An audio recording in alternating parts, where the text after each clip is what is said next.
éliminé direct ki nga xam ne mooy Bougazelli ñoom tey est-ce que justice sénégalaise dina am nu ñu koy waxee sax dina amati fu mu tënku ngir tëj ñi nga xam ne mooy Simon ak Kilifeu.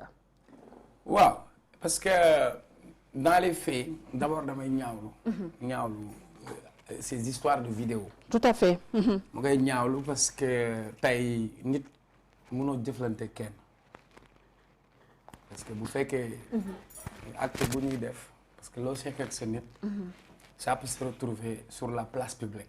tout à fait parce que tey nit mu ngi filmer nit wala mu ngi jël vidéo pour lor moroomam wala sànq moroomam et ça se voit de plus en plus donc nag parfois sax on se permet de diffuser des sextapes pour tas ay sëy pour yàq deru nit yooyu yëpp nag mu nekk des problèmes de société et je crois que war nañu delluwaat ci ay bases fondamentales ci suñu valeur parce que nit ku nekk rek war nga mën a sàmm sa diggante ak sa morom ba doo indi ci moom loraange mais na la ñuy xarabantee ku nekk yaa ngi xool nu yàqee sa morom tout à fait bu loolu weesoo vidéo bi ñu génnee ci Bougazelli d'abord dama koy ñaawlu man c'est mon avis parce que li tax ma koy ñaawlu ñi nekkoon ci te wër Bougazelli c'est la gendarmerie. tout à fait ñoom ñoo ko jàppam.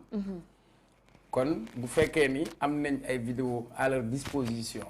je peux comprendre mu war a nekk flagrant ñu war ko filmer ngir ëllëg. pièce à conviction waaye pièce à conviction bu nekkee pièce à conviction dafa am foo xamante ni fa la yam mais su fekkee génn na lu tax mu génn à quelle fin ci ban circuit la jaar je crois que on doit mener des enquêtes sérieuses tout à l'heure tu nous parlais de cette institution de la gendarmerie je crois que fii c'est une faille boo xamante ni les Sénégalais war nañu xam comment ça s'est passé lan la ñu def ba lii mën a génn parce que quoi qu'on dise nit même bu faatee nit ak délit bu mu mën a def y a des questions de dignité humaine parce que nit ki am na doom am na ay waajur ku ñu ko fi defoon sa bàyyi du la neex. mais gisoon nañ aussi le mbirum Adji Sarr Ousmane Sonko PV yi voilà ko commencé woon tasaare du coup choqué wutoon aussi Sénégalais non c'est pas la première fois fii dañ lay woo léegi balaa ngoon PV bi génn mais dama ne sur ce cas précis damay ñaawlu d'abord la diffusion de cette vidéo mais tey li tax lii am bu fekkoon ni vidéo yi ñu génnee ci ñoom Kilifeu ak ñoom Simon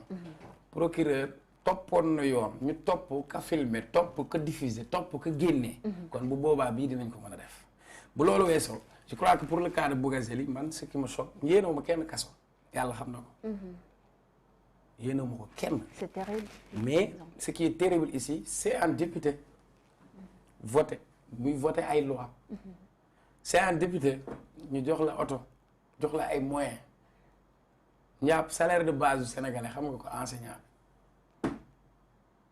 policier bi taxaw ci mbedd bi xam salaire mais député bi dañ ko fay million bu teg jox ko oto jox ko tous les privilèges ñuy dem di def ay waxu faux billets c'est extrêmement grave loolu bokk na lu raw corruption la parce que day nasaxal une économie c'est un crime économique merci comme c'est un crime économique en flagrant délit le concernant imagine si c'était un député de l'opposition heure bii ba tey du génn kenn waxatul ay mbiram. donc deux poids deux mesures. bu ñu jooy ci justice sénégalaise bi dafay taxawaat. ma ne lay mooy baat ba may tudd rek solstice soo faree ak ñoom lii mooy làkk doom dóor doom. tey damay wax ni Yonent bi sallallahu alayhi wa sallam dafa indi charia dafa ne leen doomam bi mu gën a sopp muy Fatima. bis bu sàccoon day appliquer ci moom loi islamique. sans hésiter sans froideur donc tey. le régime en place dafa waroon a sévir mais nag bu fekkee dañu nekk ci réew moo xam ni impunité mooy am. réew moo xam ni personne n'est responsable ça pose problème. parce que pour man lan lañ def xaw ma dañ ko jox suukar bu màcc wala ñu naan loo ko lem. ñu ne wéy dafa jabet nañ ko dóor benn liberté provisoire mu génn di lambar c'est ça c'est-à-dire impunité boobu nag sénégalais yi di ko gis. ça fait mal au cœur. parce que au même moment il y a des gens qui sont en prison ci ay cas yoo xamante ni ay sàcc ginaar. ay booy boo xam ni. délinquant mineur la mosul def dara peut-être affaire jeunesse dab na ko sàcc na benn téléphone non la loi du ko baal du ko jéggal. tout à fait mais tey bu fekkee cette balance judiciaire gis nga réew dafa am mën nañu am une crise économique ñu jógaat. on peut avoir crise sanitaire lu la neex. mais quand on a une crise judiciaire ça pose problème. et tant que le procureur Sëñ Bassirou Gueye ma koy nuyu di ko wax maa ngi koy nuyu man la Omar Dawul Coow mu ngi dépendre ci ministre de la justice. ministre de la justice bi yore carte parti. nga xamante ni lu buur bëgg lay def foofu la ñuy toll parce que fii la ñuy toog ci réew mi ñu ne OFNAC def na ay rapport jox ko procureur ba ki yore OFNAC Cheikh Ndiaye Diakhaté ne yónnee na fa ay rapports yu dul jeex. mais waxu ci fii la ñuy toog ñu naan on a des dossiers sur le coude. c'est ça la vérité regardez Khalifa Sall. en 2 temps 3 mouvements on a réglé son compte. c'est-à-dire procès fast track. en moins d'une année. donc forme d'injustice yooyu nag la Sénégalais doon gis ñu koy teg ñu bokk ci kujje gi moo taxoon même ci mois de mars si Sonko a eu beaucoup de sympathie parce que nit ñi dañu am un pressentiment d'injustice et je crois que bu ñu nekkee ci réew dañuy faral di wax fi mbaxane doone benn maintenant bu mbaxane wengee mbaa mu jéngee benn boor day dem ba borom mbaxane bi kenn du ko wóolu et loolu moo dal Sénégalais ak seen justice du man maa ko wax parce que le juge Dème il a démissionné de la justice parce que nee na cette justice elle-même elle a démissionné même les acteurs de la justice ils parlent du problème de l'indépendance de la justice et ça je crois que c'est loolu mooy il faut ñu def un dëpp judiciaire. tout à fait si wàllum justice sax dañuy des ak mbirum passeport diplomatique bi nga xam ne moo concerné ces deux députés mu nekk kii nga xam ne mooy Boubacar Biaye ak Mamadou Sall finalement seen affaire am na rebondissement bu bees parce que kii nga xam ne mooy ministre de la justice bi maître Malick Sall moom saisir na Assemblée nationale pour ñu lever cette immunité parlementaire mu mel ni comme nit yi coow bi noonu coow par rapport ak pour ñu lever li nga xam ne mooy immunité parlementaire bu député yi finalement le ministre de la justice dégg na leen ak nopp bu baax bi. dégg na leen nopp bu baax musul dégg ak nopp bu baax bu doon dégg ak nopp bu baax li mu waroon def dina ko def bu yàgg su doon dégg ak nopp. mais il faut rappeler aussi justice dafa am nu muy doxee te ñii tamit ay député leen aussi. waaw yow soxna si justice dafa am nu muy wax nañ fi léegi justice bi nu muy doxee kon noonu lay doxee dafa fekk mu demee ni mu demee rek waaye su demul woon ni mu demee du demee ni mu demee. c'est-à-dire il a fallu que l'opinion en parle qu'on mette la pression mais ici c'est une question très sérieuse ñaari députés yi nga wax man mosuma leen xam ils se sont jamais illustrés sur des questions qui concernent les Sénégalais tout à fait mosoo leen dégg député bi yaay xaw ma keneen ki mosoo leen dégg tey ñu ne ñii toog nañ porté nañ benn proposition de loi ñii wax nañ ci location mais non c'est sur des questions de faits divers madame donc tey notre Assemblée nationale c'est une Assemblée nationale de faits divers. Tout à l'heure on parlait de députés impliqués sur des trucs de faux billets. Là on parle de passeport diplomatique. C'est extrêmement grave. Et la gravité mooy tey le passeport diplomatique c'est symbolique. C'est-à-dire c'est comme le drapeau national. Vous parlez d'institution tout à l'heure. Ça c'est une institution délivrée par une institution. Bu ñu la joxee passeport diplomatique tu es titulaire du passeport diplomatique da ngay am ay privilèges. di nga am immunité diplomatique. tey yu bëri le diplomate il est exonéré de taxes c'est-à-dire même bu demoon bitim réew mu jënd oto yenn taxes yi du ko fay parce que dañuy jàpp ni diplomatie moom moo tax. savez-vous que les maires de communes là bu ñuy dem dañuy dem wuti ay passeport ordinaire la ñuy demee. tout à fait. pourtant dañuy nekk ci ay projet wala ci coopération. tey le président moom moo am pouvoir cëru joxe passeport diplomatique. Sénégal yëkkati na passeport diplomatique jox ko Nelson Mandela. bi muy nekk ci lutte ak ANC. Sénégal def na ay facilités Abdoulaye Wade bi mu fi nekkee yëkkati na passeport diplomatique jox ko Guillaume Soro parce que jàppoon na ni ñu ngi koy bunqatal ci réewam. c'est pour des raisons même géopolitiques et géostratégiques mais c'est pas la première fois. tout à fait. mës nañu fekk ay chinois yu dee ca Paris chinois ay congolong cong ñu fekk leen ak ay passeport diplomatique sénégalais. gis nañu ay passeport diplomatique ci ay prostituées nigériennes.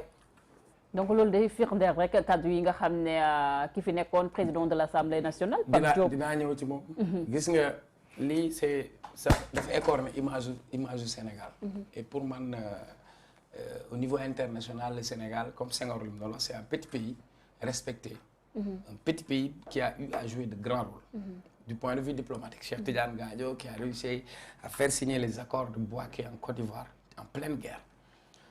bu ñuy wax Israël Palestine le Sénégal c'est bu ñuy wax OCI le Sénégal est là mais aujourd'hui qu'est-ce que nous représentons tey bu ñu demee ba Union européenne doon indexé passeport diplomatique sénégalais pour ñu ci def ay restrictions wala boo ko yoree ñu lay xoolaat benn bët bi ça veut dire que ba au niveau international ñu bëgg a yàpp ay Marine Le Pen ay ces fascistes racistes là nga xam ni bon la boobu la doon ci baayam. mais elle a raison aussi. oui mais mooy bukki si yebee gaynde ci doxin. tout à fait donc tey li ñu waroon def mooy ñu suspendre passeport diplomatique yëpp déjà. parce que Macky Sall bi mu ñëwee dafa ne Abdoulaye Wade 33 000 passeports diplomatiques la distribué. Pour des raisons politiques mu arrêté ko. ñëw changer les passeports diplomatiques ça c'est un. autre chose tey am na koo xam ni cëram ak privilège am moo xam si abbé la wala xalif général ci benn tarixa cër boobu mu am dafa war a am passeport diplomatique parce que du citoyen ordinaire comme Macky ni mu ko doon waxee mais quelqu'un boo xam ne am na statut ak privilège mais aujourd'hui on se retrouve dans cette situation je crois que dañu war a mener ay audits mener des enquêtes.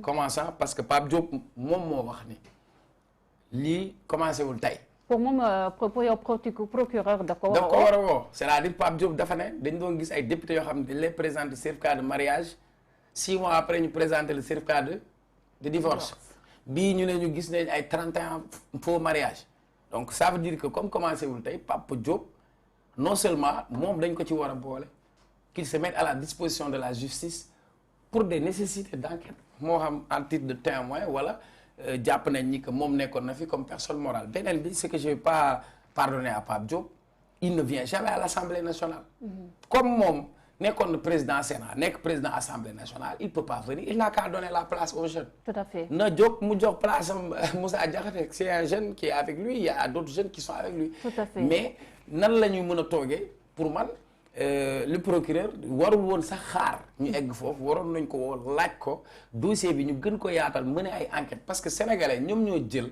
cër yooyu jox ko ay nit. Le ministre des Affaires étrangères da nga ko si dégg mu prononcé wu. si loolu laa bëggoon ñëw on parle souvent de l'Assemblée nationale mais ñi nga xam ne ñooy délivrer ces passeports rawatina passeport diplomatique bi ministère bu yor wàllum affaires étrangères la te di ngay gis ne si kaay bi da ngay gis na sax góor ak góor sax takkante neen si mbir bi te Sénégal yaakaar naa ni légaliser woon li nga xam ne mooy mariage entre hommes donc du coup li est-ce que wane wu rek une fois de plus suñu légèreté administrative aussi. Mais non, légère administration, vous savez, le cancer de l'administration sénégalaise, c'est la corruption. C'est la triste réalité. Corruption, xam nga cancer buy lekk réew mi. corruption la. C'est vrai, tout à fait. maanaam même pour nga bëgg kayitu juddu. il faut ñu def ay lenteur administrative. nga am loo joxe. Tout à fait. kayit boo fi wut. il faut nga am noo jaar. courtier. tali bi dañ lay defal ay lalal basang. yooyu moo fi am. ay samp yooyu moo am ci dëkk bi. tout à fait. boo demee sax fële affaires étrangères am na fu ñuy defee nu mu tudd. traduction. c'est-à-dire am nga benn document tu es dans un pays hispanique ou anglaise il faut ñu traduire les documents. day am ay raquetteurs yu taxaw si buntu bi boo leen joxee junni. ñu defar ko mu gaaw c'est une réalité sénégalaise mais ici li si gën a graaw mooy. ay faux documents lañ ci duggal. des pièces d'état civil donc ça commence à partir de la mairie. kan moo defar certificat de mariage bi. personne yi ñu defal certificat de mariage te marié wuñu ñooñu ils sont impliqués. kan moo signé kan moo joxe. maintenant mënuñu jël ci lu toll nii Aïssata Tall Sall ma gis ko keroog mu def robbam bu baax di def du tourisme diplomatique. te waroon ci prononcé wu. le président est-ce que dégg nañ ko ci mu prononcé aussi. non c'est une façon. jéem a étouffer affaire bi. léegi ñuy ubbil yeneen buntu di ñu wax ni way fële Simon ak Kilifeu et cetera. nañu woon ñoom ban responsabilité lañ am ci passeport diplomatique ici il s'agit ay affaire voyage. mais tey lii ça concerne des députés. c'est-à-dire du Cheikh Omar du man du yow mais député.